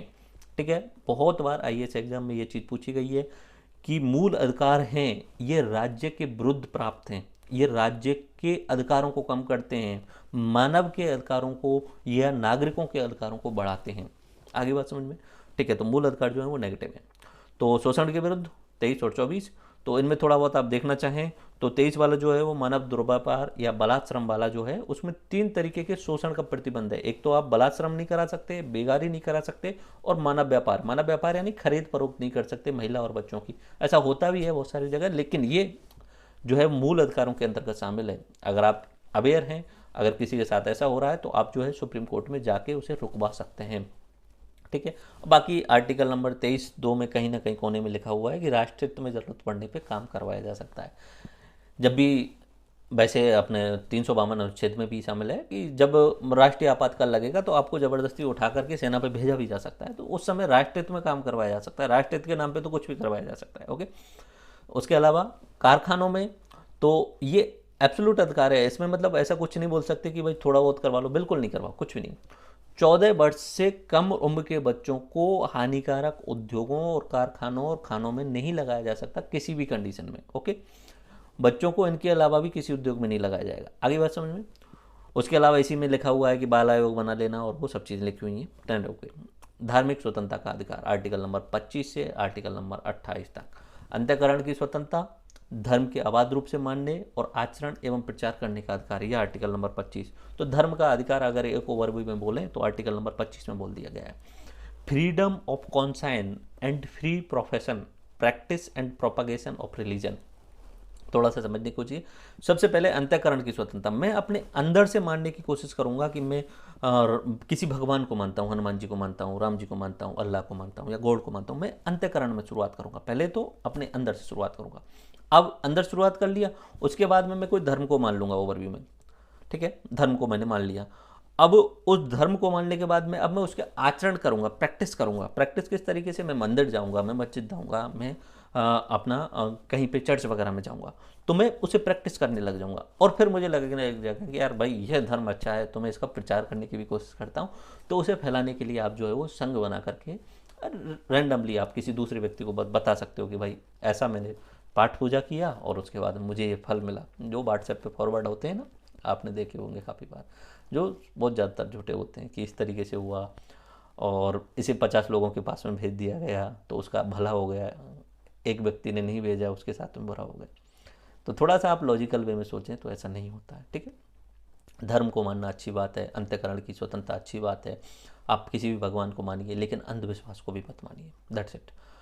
आचरण करिए, प्रैक्टिस करिए, आप भगवान की पाठ पूजा कीजिए, अगरबत्ती वगैरह जलाइए, लेकिन उसके चक्कर में कर्मकांडों में मत फंस जाइए। ठीक है, प्रचार करने की कोई ज़रूरत है नहीं आपको। मतलब मुझे लगता है कि नॉर्मली ऑटोमेटिकली इंसान सब समझदार होते जा रहे हैं तो वो सब जानने के लग जाएंगे। ठीक है, तो बस 4 चीज़ें होती हैं इसमें। आर्टिकल नंबर 25, ठीक है, 25 आर्टिकल क्या है? पहला, अंतःकरण से मानेंगे, अंतःकरण से मान लिया तो बार बार जो धर्म बने हुए हैं उनको मानना और उनको पालन करना। ओके, तीसरा, उनकी प्रैक्टिस करना, मंदिर जाना, पाठ पूजा करना, ये सब कर्मकांड करना। और चौथा, मुझे लग रहा है कि मैं प्रीस्ट बन चुका हूँ, मैं इस समय पुजारी बन चुका हूँ, ठीक है, मैं मौलाना बन चुका हूँ, तो मैं प्रचार करने चला जाऊँगा। That's it. तो आर्टिकल नंबर 25, 4 चीज़ें याद रखनी, अंतःकरण की, धर्म को मानने की, प्रैक्टिस करने की, आचरण करने की, और चौथी उसका प्रचार करने की, 4 चीज़ें। Okay, that's it. तो आर्टिकल नंबर 26 क्या कहता है? आर्टिकल नंबर 26 कहता है धार्मिक मामलों में प्रबंध करने की स्वतंत्रता। तो ये जो है वो संगठन जो बने हुए हैं, मंदिरों के ट्रस्ट वगैरह बने हुए हैं, आर्टिकल नंबर 26, 27 उनके रिगार्डिंग है। ठीक है, 26 कहता है कि जो धार्मिक मामले हैं उनमें प्रबंधन करो, आप अपने हिसाब से कोई पाठ पूजा कराओ, कथा करवाओ, कोई दिक्कत नहीं है, कोई नहीं रोक सकता आपको। आपको पाठ पूजा करनी है, आपको नमाज पढ़वानी है, तो कोई प्रबंध करने से आपको स्वतंत्रता दी गई, कोई नहीं रोक सकता। तो 26, 27 इतने इंपॉर्टेंट है नहीं, और बाकी थोड़ा बहुत तो ध्यान रखें। तो 27 का ये ध्यान रख लेना कि टैक्स फ्री होता है रिलीजन से रिलेटेड। कोई भी मंदिर में अगर कोई डोनेशन आता है तो उस पर सरकार 1 पैसा टैक्स नहीं लगा सकती। That's it. तो 26 जो है वो आपको धार्मिक मामलों में प्रबंधन की स्वतंत्रता देता है। 27 जो है वो freedom as to payment of tax as for the promotion of any particular religion. ठीक है, तो उसके बाद में 28, कुछ शिक्षण संस्थानों में धार्मिक शिक्षा एवं धार्मिक उपासना में उपस्थित होने के बारे में स्वतंत्रता। तो कोई ऐसा है कि सरकारी शिक्षण संस्थान है और वहाँ पे अगर सुबह सुबह कोई पाठ पूजा कराई जा रही है और कोई दूसरे समुदाय से है तो वो नहीं जा सकता, वो उसकी स्वतंत्रता है, वो चाहे तो रुक सकता है, स्वतंत्रता है उसकी। That's it. ठीक है, अगर कोई धार्मिक कार्य हो रहा है शिक्षण संस्थानों में तो वो रोक सकता है उस चीज़ से। देन आर्टिकल नंबर 29 शिक्षा एवं संस्कृति का अधिकार, तो सभी अल्पसंख्यकों को अपनी भाषा, लिपि और संस्कृति को बनाए रखने का अधिकार होगा। ये आर्टिकल नंबर 29(1) में लिखा हुआ है। और 29(2) में लिखा हुआ है कि राज्य वित्त पोषित प्राप्त किसी शैक्षणिक संस्थान में धर्म, जाति, मूल वंश के आधार पर भेदभाव नहीं करेगा। That's it. आर्टिकल नंबर 29 मतलब अल्पसंख्यक, माइनॉरिटी वर्गों के हितों का संरक्षण। Okay, done. 30 शिक्षण संस्थाओं की स्थापना और उनका प्रशासन अल्पसंख्यकों का अधिकार है। That's it. 30। ओके, तो मतलब अगर कोई चाहे तो मुस्लिम लोग मदरसा का जो है वो शिक्षण संस्थान के रूप में स्थापित कर सकते हैं। ठीक है, इवन इफ सरकार उसमें वित्तीय सहायता भी दे सकती है। ओके, तो ये अल्पसंख्यकों का अधिकार है। एंड ठीक है, ये आर्टिकल नंबर 30 हुआ। और 31 जो है वो मैंने बता दिया, रिपील कर दिया गया है उसे अपना 44 अमेंडमेंट के द्वारा 1978 में हुआ था, 44वां संविधान संशोधन, उसे रिपील करके 300A में जोड़ दिया गया। 32 संवैधानिक उपचारों का अधिकार, कॉन्स्टिट्यूशनल रेमेडीज, तो इसे भीमराव अंबेडकर की द्वारा Saul of the Indian constitution कहा गया था कि ये आत्मा है, ये दिल है, क्योंकि अगर मूल अधिकारों का हनन हो रहा है तो सबसे इंपॉर्टेंट चीज़ है कि आप हाई कोर्ट और सुप्रीम कोर्ट में जा सकते हैं। That's it. और इसमें 5 रिट जारी की जाती हैं। 5 रिटों को देखेंगे तो 5 रिटों को याद भी करेंगे। तो अनुच्छेद 32 केवल मूल अधिकार ही नहीं, मूल अधिकारों के क्रियान्वयन का माध्यम भी है। ओके, तो 5 रिट जारी की जा सकती हैं, सुप्रीम कोर्ट के द्वारा भी और हाई कोर्ट के द्वारा भी। सुप्रीम कोर्ट का आर्टिकल 32 और हाई कोर्ट का आर्टिकल नंबर 226। 5 रिट कौन कौन सी हैं एक बार हम देखते हैं, एक एक करके देखते हैं। पहली रिट है हैबियस कॉर्पस, बंदी प्रत्यक्षीकरण, शरीर सहित उपस्थित करना। मतलब आपको मान लीजिए किसी व्यक्ति को पुलिस ने डिटेन कर लिया और गिरफ्तार कर लिया, तो फिर निश्चित सी बात कोई उसका रिश्तेदार जाके और बोल सकता है हाई कोर्ट या सुप्रीम कोर्ट में, भाई साहब हमारा वो व्यक्ति गायब है, उसे शरीर सहित उपस्थित करवाओ हमारे सामने, उसे ले जाएगा क्यों गया और ले जाया गया तो उसके कारण क्यों नहीं बताए गए, ये सारी चीज़ें। तो बंदी प्रत्यक्षीकरण, आपको बंदी बनाने से पहले भी आपको अधिकार हैं, और अगर है उसमें ले किसी भी कंडीशन में उनको लग रहा है तो 24 घंटे के अंतर्गत उसे जो है वो न्यायालय के सामने प्रस्तुत करना होगा। ठीक है, बंदी प्रत्यक्षीकरण, शरीर सहित उपस्थित करना, हैबियस कॉर्पस। पुलिस वाले आपको 24 घंटे से ज़्यादा कहीं पे भी बंद करके नहीं रख सकते। ठीक है, अगर आपको रख लिया और आपके घर वाले परेशान हो रहे हैं तो सुप्रीम कोर्ट जाएंगे, बंदी प्रत्यक्षीकरण की रिट जारी करवाएंगे और बोलेंगे कि 24 घंटे के अंतर्गत यहीं पे शरीर सहित उपस्थित करो उन्हें। दैट्स इट, बंदी प्रत्यक्षीकरण। ओके, दूसरा परमादेश। परमादेश जैसे हम इंग्लिश में मेंडाबस बोलते हैं, बंदी प्रत्यक्षीकरण को हैबियस कॉर्पस बोलते हैं। परमादेश, इसमें सुप्रीम कोर्ट आदेश देता है, मान लीजिए कि कोई टीचर है वो स्कूल में जाकर के पढ़ा नहीं रहा है, या कोई पुलिस वाला है अपना कार्य नहीं कर रहा है, या कोई अधिकारी है जिसको जो कार्य दिया गया है उस कार्य को वो पूरा नहीं कर रहा है, और आप जाते हैं सुप्रीम कोर्ट में कि सर इन लोगों के पास में ये कार्य की जिम्मेदारी दी गई थी सरकार ने, लेकिन उन्होंने ये कार्य नहीं किया, देन सुप्रीम कोर्ट उन्हें मैंडेमस रिट जारी करेगा। हम आदेश देते हैं कि आप इस निमित्त बनाए गए हो तो ये काम करो, वी ऑर्डर यू, मैंडेमस, परम आदेश किसके द्वारा दिया जाएगा, सुप्रीम कोर्ट के द्वारा या हाई कोर्ट के द्वारा। That's it. नंबर 3 अधिकार परीक्षा, क्वो वारंटो, तुम इस पोस्ट पे किस अधिकार से हो। ऐसा होता है कभी कभी कि कुछ लोग जो है वो फ्रॉड करके जो है वो धोखाधड़ी करके गलत कागज़ों को यूज करके या किसी भी तरीके से कोई पोस्ट पा लेते हैं, और कोई उनके जानकार या किसी को पता है तो वो सुप्रीम कोर्ट या हाई कोर्ट जाके बोलेंगे सर ये जो है वो गलत तरीके से इस पोस्ट पे हैं, तो सुप्रीम कोर्ट रेट जारी करेगा कि तुम इस पोस्ट पे किस हक से बैठे हुए हो। ठीक है, तो किस अधिकार से यहाँ पे बैठे हो, तो अधिकार परीक्षा, क्वो वारंटो, ये किसके पास में रहा, सुप्रीम कोर्ट में। देन अगला उत्प्रेक्षण, जिसे हम सर्चियोरी बोलते हैं, सर्चियोरी, रोकना। मान लीजिए कि कोई आपके और आपके किसी, मतलब आप तो एग्जाम्पल नहीं, कोई रैंडमली मान लीजिए ए व्यक्ति और बी व्यक्ति दोनों के बीच में कोई झगड़ा हुआ, 2 व्यक्तियों के बीच में झगड़ा हुआ और उस झगड़े को वो न्यायालय में लेकर के चले गए। अब ए का कोई रिश्तेदार न्यायालय में है और वो सोचता है कि इस न्यायालय के बजाय मेरे रिश्तेदार वाली न्यायालय में लेके जाऊँ मैं, इस तरीके से वो सोचता है, यानी अधिकार क्षेत्र से बाहर उसको लेकर के जा रहा है। तो उत्प्रेषण यानी सर्चियो वाली जो है आप रिट जारी करवा सकते हैं, रोक सकते हैं, ठीक है, वो लेकिन वो कार्य के बाद होता है, और प्रीवेशन कार्य के दौरान होता है, प्रोविशन प्रतिषेध करना, रोकना कार्य के दौरान, ठीक है। तो किसी भी चीज़ को कार्य के दौरान आपको रुकवाना है तो प्रोविशन, और कार्य हो जाने के बाद भी अगर निर्णय भी दिया जा चुका है तो उसके बाद में अगर रोकना है तो आप सर्चियोरी करवा सकते हो, यानी अपना उत्प्रेषण वाली जो रिट है वो जारी करवा सकते हो। Okay, that's it. 5, पहला बंदी प्रत्यक्षीकरण, हैबियस कॉर्पस, शरीर सहित उपस्थित करना, ठीक है, ये रिट जारी की जाएगी हाई कोर्ट सुप्रीम कोर्ट के द्वारा। दूसरा परम आदेश, वी ऑर्डर यू, हम आपको आदेश देते हैं, मैंडेमस, ठीक है, हम आपको आदेश देते हैं। तीसरा अधिकार परीक्षा, कुओ वारंटो, आप किस अधिकार से इस पोस्ट पे बैठे हो। चौथा कोई कार्य चल रहा है, कोई किसी भी कोर्ट के अंतर्गत कोई डिसीजन लिया जाना है, और कार्य के दौरान अगर उस कार्य को रुकवाना है या जजमेंट के दौरान उसको रुकवाना है तो कार्य के दौरान रोकना, प्रोविजन। और उत्प्रेषण, कार्य अगर उन्होंने कर दिया है और उसके बाद में उस जो निर्णय दिया गया है उन्होंने किसी भी कोर्ट ने, तो उस निर्णय को रोकना, उसको स्टे लगाना, ये अपना सर्चियोरी यानी उत्प्रेषण के अंतर्गत आता है। तो 5 चीज़ आप थोड़ा सा वैसे ही नाम याद रख लेना, बाकी वहाँ पूछा नहीं जाएगा। बंदी प्रत्यक्षीकरण नाम से पता चलेगा, बंदी होने से पहले शरीर से तो उपस्थित करवाना, बंदी प्रत्यक्षीकरण है बेस कॉर्पस। दूसरा मैंडेमस, परमादेश, परम आदेश देते हैं। तीसरा कुओ वारंटो, किस अधिकार से। और 2 जो है बचे हुए लास्ट वाले, प्रतिषेध और उत्प्रेषण दोनों सेम है, उसमें ज़्यादा अंतर नहीं है। प्रतिषेध में कार्य के दौरान रोकना और उत्प्रेषण में कार्य के बाद में जो डिसीजन दिया गया उसे रोक लेना। अनुच्छेद नंबर 33, संसद कानून बनाकर सैन्य बलों और लोक व्यवस्था और इनके आधार पे जो है उनके मौलिक अधिकारों को कम कर सकती है, तो ये सैन्य बलों के आधारित है। आर्टिकल नंबर 33, सवाल बहुत रेयर को उसमें पूछा जाता है, मेंस एग्जाम में पूछा जा सकता है, ठीक है।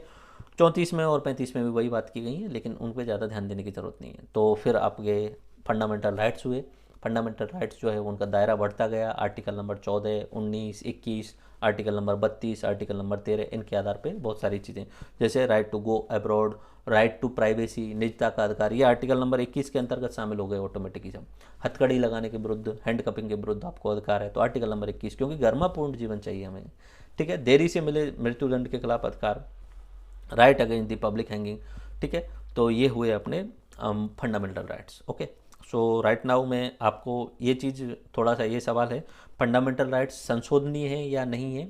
आर्टिकल नंबर 368 भारत के संविधान में संशोधन करने की शक्ति देता है, तो संसद के पास में शक्ति है कि किस तरीके से संशोधन करना है।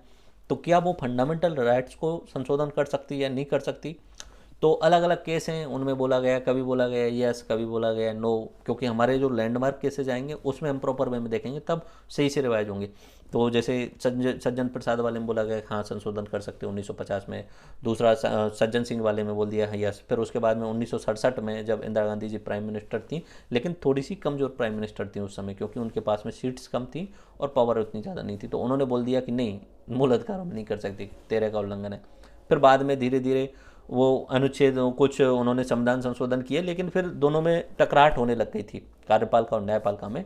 तो फिर 1973 में जो केशवानंद भारती केस आया था, उसमें मूलभूत ढांचे का सिद्धांत दिया गया, और वर्तमान में स्थिति ये है कि आप पूरे संविधान में कहीं भी चेंज कर लो, कहीं भी, कोई दिक्कत नहीं है, लेकिन बेसिक स्ट्रक्चर के साथ में छेड़छाड़ नहीं करोगे, मूलभूत ढांचे के साथ में छेड़छाड़ नहीं करोगे। ओके, यही है, फंडामेंटल राइट में चेंज किया जा सकता है, लेकिन मूलभूत सिद्धांतों में छेड़छाड़ नहीं की जाएगी। ओके, तो नेक्स्ट पार्ट अपना आता है पार्ट नंबर 4, अनुच्छेद नंबर 36 से लेके 51 तक का। कौन सा है? डीपीएसपी, राज्य की नीति निर्देशक तत्व।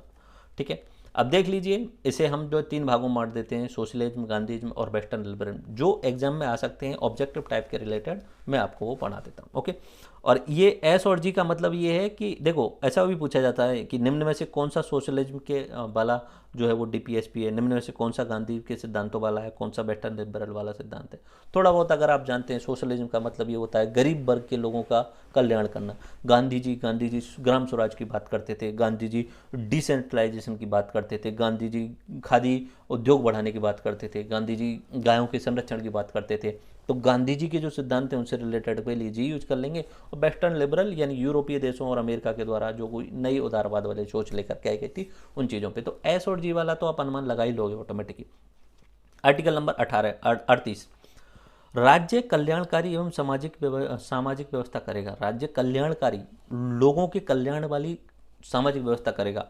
तो ये गरीब लोगों का भी विकास है, तो ये आप खुद से लगाइए कि सोशलिस्ट भी होगा ये ऑटोमेटिक, और जी ये गांधीजी में होगा। अच्छा एक चीज़, एस और जी ये डिवीजन संविधान में नहीं किया गया, एग्जाम में पूछा जाता है, इसलिए मैंने यहाँ पे किया हुआ है कि ये किस तरीके की विचारधारा से प्रभावित टीपीएसपी है। तो अगर राज्य कल्याणकारी कार्य कर रहा है, गरीब लोगों के भले की बात कर रहा है, तो गांधी जी भी बोलते थे गरीब लोगों के भले की बात। तो उसके अलावा सोशलिज्म में तो ऑटोमेटिक आता ही है गरीब लोगों का भला।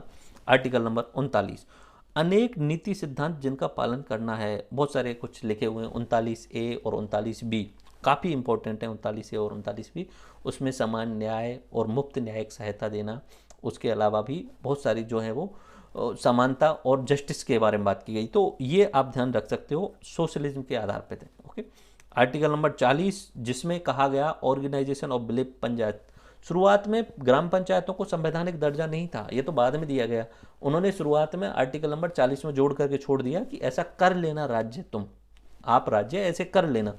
तो भारत में हमारे राजस्थान में शुरुआत हो गई थी, शुरुआत 1958-59 में, लेकिन बाकी अलग अलग राज्यों में ऐसा नहीं हो पाया प्रॉपर वे में। तो फिर अपना 1992 में 73वां और 74वां संविधान संशोधन आया था। ओके, तो आर्टिकल नंबर 40 याद रखना है आपको, ऑर्गेनाइजेशन ऑफ विलेज पंचायत याद रखना है। Article number 41, right to work and education इनके रिलेटेड। तो इसमें समान कार्य के लिए समान वेतन वाला जो आता है वो आर्टिकल अपना 41 में आ जाता है। ठीक है, उसके बाद में 42 में provision for human work condition for maternity relief, उसमें बोल दिया गया है कि भाई जहाँ पे भी आप कार्य करवाओ, जैसे नरेगा वाला कार्य चल रहा है, मनरेगा वाला कार्य चल रहा है, तो वहाँ पे जो कार्य करने की कंडीशन होनी चाहिए वो अच्छी होनी चाहिए। Article number 43, living wages for the worker, जीने योग्य भत्ता मिलना चाहिए सबके लिए। आर्टिकल नंबर 43 है workers participation in the management, जो कार्य करने वाले लोग हैं उनका प्रबंधन में भी पार्टिसिपेशन होना चाहिए। Article number 44, uniform civil code, जिस पे अभी बहुत बात चलती है तो याद रख लेना। आर्टिकल 44 ये समान नागरिक संहिता वाला है। आर्टिकल नंबर 45, बच्चों के लिए मुफ्त एवं अनिवार्य शिक्षा का प्रावधान करना राज्य। अब इसकी कोई महत्ता नहीं रह गई, क्यों नहीं रह गई कि अब इसको मूल अधिकारी बना दिया गया, तो डीपीएसपी को बोलने की जरूरत ही नहीं है। जब कोई चीज़ मूल अधिकार में पहुंच गई तो वो तो जस्टिसिएबल है, वो तो 100% करनी ही पड़ेगी राज्य को। डीपीएसपी वाली है, इसको निर्देश दिए गए हैं राज्य को, तुम करने की कोशिश करना।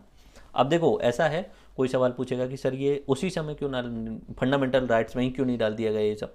देखो हमारा भारत उस समय आज़ाद हुआ था, हमारे पास में ना तो प्रॉपर वे में उतने वित्तीय संसाधन थे, ना तो हमारे पास इतना पैसा था कि हर चीज़ को ही लागू करवा दें। ठीक है, जैसे बच्चों को अनिवार्य शिक्षा देना राज्यों के ऊपर छोड़ दिया, तो जब जब पैसा होता जाए करवाते जाओ। ठीक है, जीने योग्य भत्ता देना है तो पैसा होगा तभी दिया जा सकता है। अगला कि बोले सर आप जो ये बोल रहे हो ऑर्गेनाइजेशन ऑफ विलेज पंचायत, अब ग्राम पंचायत अब तो बहुत अच्छी लगती है कि चलो अच्छी बात किया, लेकिन उस समय क्यों नहीं बनाई गई? उस समय नहीं बनाने का एक सीधा सा कारण ये था कि नेहरू जी चाहते थे केंद्र मजबूत होना चाहिए।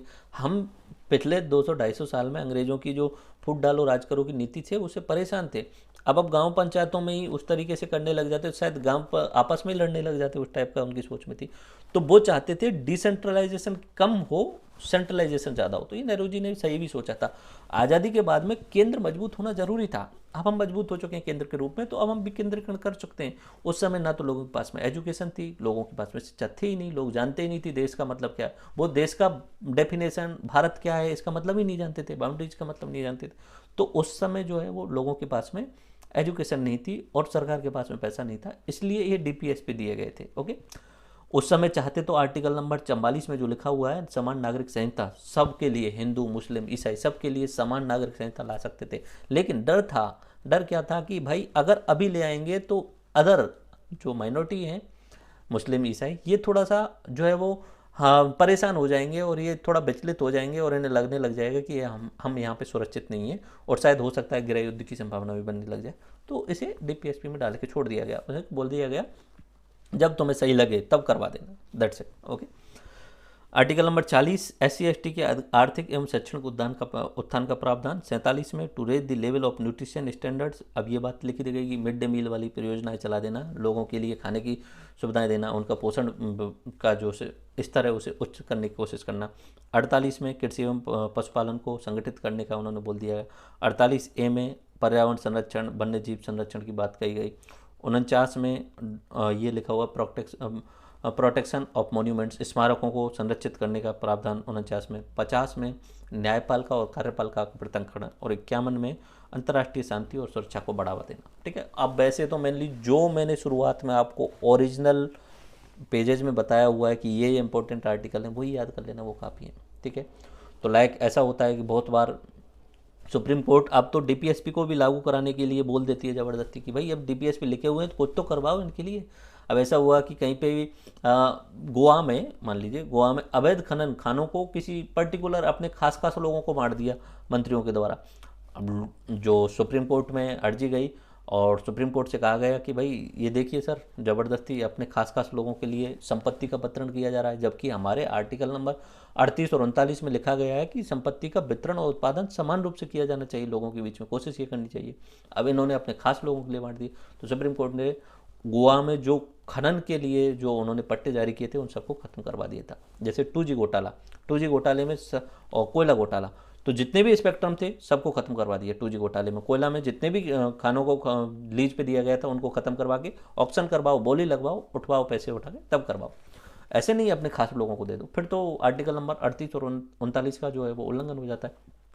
तो इसके लिए भी लोग जाते हैं और सुप्रीम कोर्ट उसको इम्प्लीमेंट करवाने के लिए सरकारों को निर्देश देती है। तो आर्टिकल नंबर अपना यहाँ हुआ 51 तक, और 51A में अपना मूल कर्तव्य आते हैं।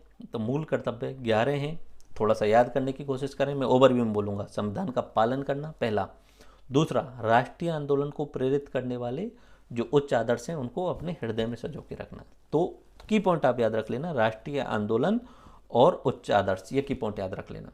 उसके बाद में अपने भारत की एकता अखंडता इसकी रक्षा करना, अक्षुण्ण बना के रखने को, सीधी सी बात है सीधा। उसके बाद में अगर आह्वान किया जाए, आपसे बोला जाए कि चलो भाई देश की सेवा, हमें बुलाया गया है सीमा पे, तो तुरंत आपको जाना है। राष्ट्र की सेवा आह्वान किए जाने पे आप जाएंगे। ओके, उसके बाद में समान भ्रातृत्व, आपको भाईचारा बढ़ाना है। ये मूल कर्तव्य हैं, ये लोगों के लिए मूल कर्तव्य संविधान संशोधन के द्वारा लाए गए थे। इनका आप पालन नहीं करो तो भी कोई दिक्कत नहीं है, क्योंकि ये जस्टिसेबल नहीं है। ये हमारे मूल कर्तव्य हैं, हमें कोशिश करनी चाहिए कि मूल अधिकार हम ले तो रहें, तो साथ साथ में हम मूल कर्तव्यों का पालन करें। मूल कर्तव्य और मूल अधिकार एक दूसरे के पूरक हैं।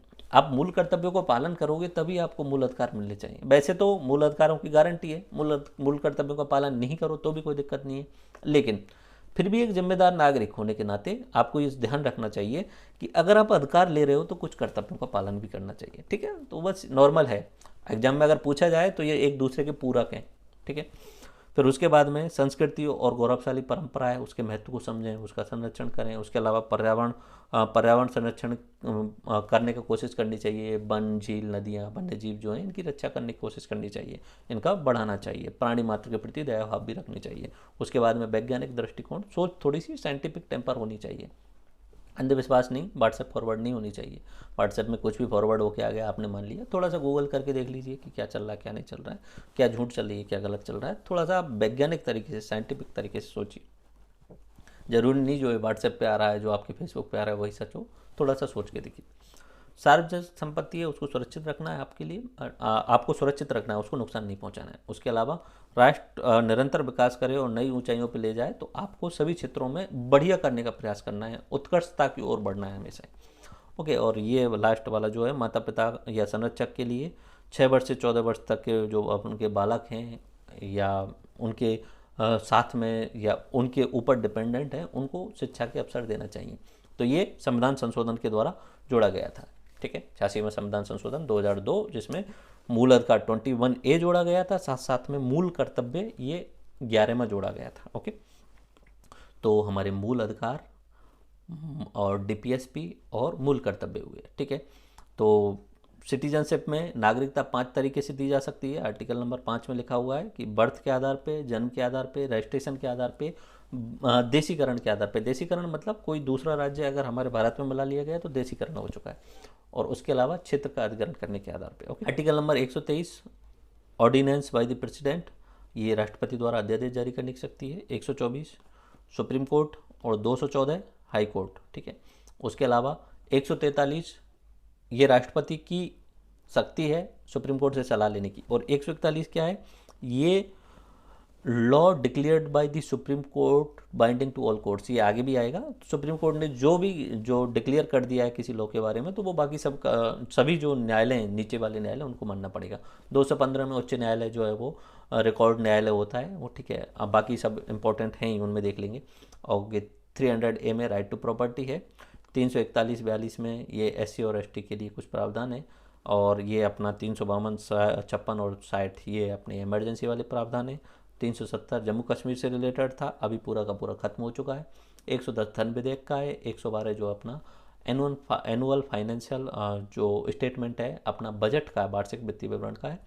और 143 राष्ट्रपति और सुप्रीम कोर्ट सलाह वाला अनुच्छेद है। तो इस तरीके से हमारा पार्ट 2 मैंने जिसमें बहुत सारी चीज़ें आपको कवर कराई हैं। अब मैं आपके लिए इसी में यहाँ पे वो जोड़ देता हूँ जिसमें हमें प्रमुख जो अनुच्छेद हैं उनको रिवाइज करना है। ओके, मैं आपको उन प्रमुख अनुच्छेदों को रिवाइज कराने की कोशिश करता हूँ। इस बार थोड़ा हम फास्ट कराएंगे। सो स्टार्ट करें। भाग 1, जिसमें अनुच्छेद 1 अपने संघ का नाम और राज्य क्षेत्र। अनुच्छेद 3 नए राज्यों का निर्माण करना, उससे रिलेटेड। 5 में संविधान के समय नागरिकता 5 तरीके से, ठीक है। वंश के आधार पे, देशीकरण के आधार पे, ठीक है, और राज्य अधिकरण के आधार पे 5 तरीके से। और उसके बाद में आर्टिकल में लिखा हुआ 8 में संसद जो है वो नागरिकता के रिलेटेड कानून बनाएगा। उसके बाद में मूल अधिकार अभी जस्ट देखे तो उनको रिवाइज करने की यहाँ कोई ज़रूरत है नहीं, ठीक है। उसमें मैंने आपको बताऊँ 13 और 14, 15, अच्छा वो तो आपको ध्यान रहा होगा ना, कौन कौन से जो हैं वो 15, 14, 15, 19, 29 और 30 ये सिर्फ और सिर्फ भारतीय नागरिकों को प्राप्त है। ओके, ये ध्यान रख लेना है। ओके, देन DPSP अभी देखा, ठीक है। तो DPSP में आप 39A और 39B ये ध्यान रख लेना है। 39A सामान्य न्याय एवं निःशुल्क विधि सहायता। 39B संसाधन एवं संपत्ति का समुचित जो है वो वितरण किया जाएगा। 40 ग्राम पंचायतों वाला है। 41 जो है वो काम, शिक्षा, लोक सहायता पाने का अधिकार है। 44 में यूनिफॉर्म सिविल कोड वाली बात कही गई है। 48A में पर्यावरण संरक्षण एवं वन्य जीव की रक्षा करनी है, आपका सवाल। 50 में कार्यपालिका न्यायपालिका का पृथक्करण है। और 51 में अंतर्राष्ट्रीय शांति एवं सुरक्षा को बढ़ावा देना है। ओके, ये राज्यों के लिए बोला गया। 51A में 11 मूल कर्तव्य दिए गए थे। उसके बाद में 52 में और 63 में और 74 में मैंने आपको बताया था। 52 में प्रेसिडेंट है, 63 में वाइस प्रेसिडेंट है और 74 में प्राइम मिनिस्टर है। और 75 में मंत्रिपरिषदों की संख्या कितनी होगी इसके बारे में बात की गई है। और PM की नियुक्ति कैसे की जाएगी ये 75 में की गई है। संख्या जो है 15% से अधिक नहीं हो सकती, ठीक है। ये केंद्र के लेवल पे भी होता है, राज्य के लेवल पे भी होता है। मान लीजिए कि हमारे राजस्थान में 200 MLA चुन के आते हैं तो अधिकतम 15%, 200 का 15% हुआ 30, तो 30 मंत्री से ज़्यादा हो नहीं सकते। That's it. ओके, ये आपको ध्यान रखना है। 79, 80 और 81 सरला वाला सूत्र है। संसद, राज्यसभा और लोकसभा आपको ध्यान रखना है। ओके, उसके बाद में आपको ध्यान रखना है कि दोनों सदनों की संयुक्त बैठक 108 के हिसाब से की जाएगी। धन विधेयक की परिभाषा 110 में है। वार्षिक वित्तीय विवरण 112 में है। राष्ट्रपति द्वारा अध्यादेश जारी करने की शक्ति 123 में है। सुप्रीम कोर्ट की बात 124 में है। ओके, उसके बाद में सुप्रीम कोर्ट से सलाह लेने की राष्ट्रपति की शक्ति 143 में है। कैग के बारे में 148 में लिखा हुआ। राज्यपाल की नियुक्ति 155 में है। ओके, उसके बाद में 165 में राज्य का महाधिवक्ता है, ठीक है। उसके बाद में थोड़ा आगे बढ़ते हैं तो 214 राज्यों के लिए हाई कोर्ट का प्रावधान है। और 215 में हाई कोर्ट है जी रिकॉर्ड कोर्ट के रूप में रहता है अभिलेख न्यायालय। 226 हाई कोर्ट द्वारा रिट जारी करने की शक्ति है। 239A दिल्ली से रिलेटेड है।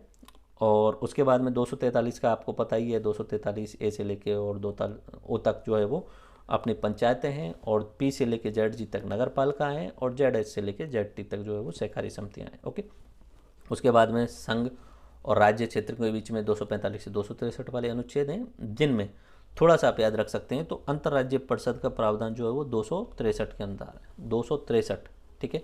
249 भी काफ़ी इंपॉर्टेंट है। अगर राज्य सूची के विषय पे अगर राष्ट्रहित में अगर कानून बनाना है तो संसद बना सकती है। ओके, फिर उसके बाद फाइनेंस से रिलेटेड है। इसमें वित्त आयोग सबसे इंपॉर्टेंट है।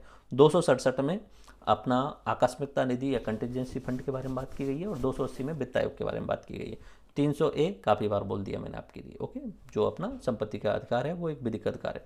उसके अलावा 312 अखिल भारतीय सेवाएं, ये अपना भाग 14 है, उसके अंतर्गत आ रहे हैं।